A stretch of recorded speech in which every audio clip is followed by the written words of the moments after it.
اعوذ باللہ من الشیطان الرجیم بسم اللہ الرحمن الرحیم۔ سورۃ البقرہ آیت نمبر 198۔ لیسا کا مطلب ہرگز نہیں، علیکم تم پر، جناحن کوئی گناہ، ان کے تب تغو تم تلاش کرو۔ ابتغاء کا مطلب ہوتا ہے تلاش کرنا۔ تم پر کوئی گناہ نہیں کہ تم تلاش کرو، فضلا من ربکم، اپنے رب کی طرف سے کوئی فضل، اپنے رب کا فضل۔ تم پر کوئی گناہ نہیں کہ تم اپنے رب کا فضل تلاش کرو، فضل۔ فَإِذَا، فا کا مطلب پس، اذا جب، افستم لوٹو، من عرفات عرفات سے، جب تم عرفات سے لوٹو، فاذکروا اللہ تو اللہ کو یاد کرو، عند المشعر الحرام، عند کا مطلب کے پاس، مشعر الحرام، مشعر حرام کے پاس، یہ جگہ کا نام ہے۔ تو جب تم عرفات سے لوٹو تو اللہ کو یاد کرو مشعر حرام کے پاس، وَاذْكُرُوهُ اور یاد کرو اس کو، کما جیسا کہ ہداکم اس نے تمہیں سکھایا یا اس نے تمہیں ہدایت دی، اور اسے ایسے یاد کرو جیسے کہ اس نے تمہیں سکھایا۔ وَإِن كُنتُم اور ان کنتم تھے تم لوگ، من قبل ہی اس سے پہلے، یعنی ہدایت سے پہلے تم لوگ کیا تھے، لمن الضالین تم ضرور گمراہ تھے۔ من کا مطلب سے ضالین گمراہ، تو تم پہلے لازمی گمراہوں میں سے تھے۔ اب میں آپ کو کچھ چیزیں بتا دوں حج سے متعلق، کیونکہ جب تک میں آپ کو وہ نہیں بتاؤں گا آپ کو اگلی کچھ آیتیں سمجھ میں نہیں آئیں گی، اور اس وجہ سے ان کو بے شک اپنے نا دستے وغیرہ میں کہیں پہ لکھ بھی لیں۔ حج کا طریقہ مطلب ترتیب یہ ہے، اس میں غلطی بھی ہو سکتی ہے، میں نے مختلف جگہ سے اکٹھا کر کے لکھا تاکہ مجھے یہ آیات سمجھ میں آ جائیں۔ تو وہ یہ ہے کہ جب احرام باندھ دیا جاتا ہے نا، اس کے بعد سب سے پہلے مکہ کا طواف کرنا ہے، اور پھر مقام ابراہیم پہ نماز پڑھنی ہے اور سعی کرنی ہے۔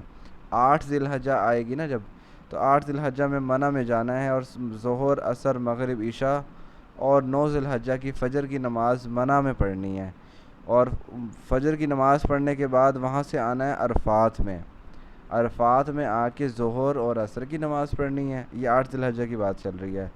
تو 8 ذی الحجہ کی 8 ذی الحجہ تو منی میں قیام کر لیا نا، 9 ذی الحجہ کی فجر بھی پڑھ لی تھی منی میں ہی، تو 9 ذی الحجہ کی فجر کے بعد ظہر اور عصر پڑھی عرفات میں، اور اس کے بعد 9 ذی الحجہ کی جو مغرب کی نماز ہے وہ قضا کرنی ہے، اور عرفات سے مزدلفہ میں آنا ہے، مزدلفہ میں رات قیام کرنا ہوتا ہے، وہاں پہ مغرب کی قضا اور پھر عشاء کی نماز پڑھنی ہے۔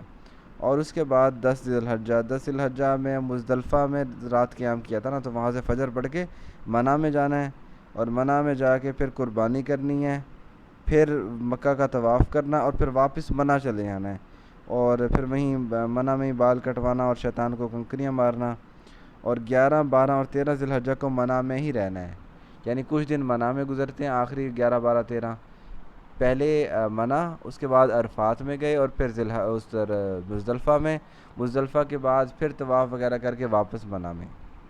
تو یہ طریقہ ہے۔ تو اب اگلی آیات جو میں آپ کو بتاؤں گا نا وہ ایسے سمجھ میں نہیں آئیں گی جب تک آپ کو یہ نہ تو۔ اب لکھا ہوا ہے کہ جب تم عرفات واپس آؤ، عرفات سے لوٹو، تو اللہ کو ایسے یاد کرو مشعر حرام کے پاس جیسے اس نے تمہیں ہدایت دی ہے، اور اس سے پہلے تم لوگ گمراہوں میں سے تھے۔ ثم افیضوا، اس کے بعد تم لوٹو، من حیث، وہاں سے، اس جگہ سے، حیث کا مطلب ہوتا ہے جگہ، تم وہاں سے لوٹو، افاض الناس جہاں سے لوگ لوٹتے ہیں، واستغفر اللہ اور اللہ سے ڈرو، ان اللہ بے شک اللہ تعالیٰ غفور معاف کرنے والا ہے، رحیم رحمت کرنے والا ہے۔ یہاں یہ آیت جو نازل ہوئی ہے وہ اس وجہ سے نازل ہوئی ہے کہ قریش جو ہے نا وہ اپنے آپ کو اعلیٰ اور برتر سمجھتے تھے باقی لوگوں سے، تو وہ میدان عرفات میں نہیں جاتے تھے، مزدلفہ میں جاتے تھے، وہیں سے واپس آ جاتے تھے، عرفات میں جاتے ہی نہیں تھے، عرفات تھوڑا سا دور تھا۔ وہ کہتے تھے ہم چونکہ عام لوگوں سے افضل ہیں، تو عام لوگ جو آ رہے ہیں وہ تو کریں، ہم کیوں کریں بھائی، ہم تو یہیں کے رہنے والے ہیں۔ تو اللہ تعالیٰ نے وہی ان کو کہا کہ تم لوگ عام لوگوں کی طرح، تو ثم افیضوا من حیث افاض الناس، تم وہاں سے لوٹو جہاں سے لوگ لوٹتے ہیں، واستغفر اللہ اور اللہ سے استغفار کرتے رہو، اللہ تعالیٰ غفور الرحیم ہے، معاف کرنے والا، رحم کرنے والا ہے۔ آج کی آیت کا میں مفہوم دہرا دیتا ہوں۔ تم پر کوئی گناہ نہیں کہ تم اپنے رب کا فضل تلاش کرو، تو جب تم عرفات سے لوٹو تو اللہ کو ایسے یاد کرو جیسے تم، اگلی آیت ہے، تو اللہ کو ایسے یاد کرو مشعر حرام کے پاس، ایسے نہیں ہے، میں دوبارہ بتا دیتا ہوں، تم پر کوئی گناہ نہیں کہ تم اللہ کا فضل تلاش کرو، تو جب تم عرفات سے لوٹو تو اللہ کو مشعر حرام کے پاس یاد کرو، اور ایسے یاد کرو جیسے اس نے تمہیں سکھایا، اور اس سے پہلے تم ضرور گمراہوں میں سے تھے.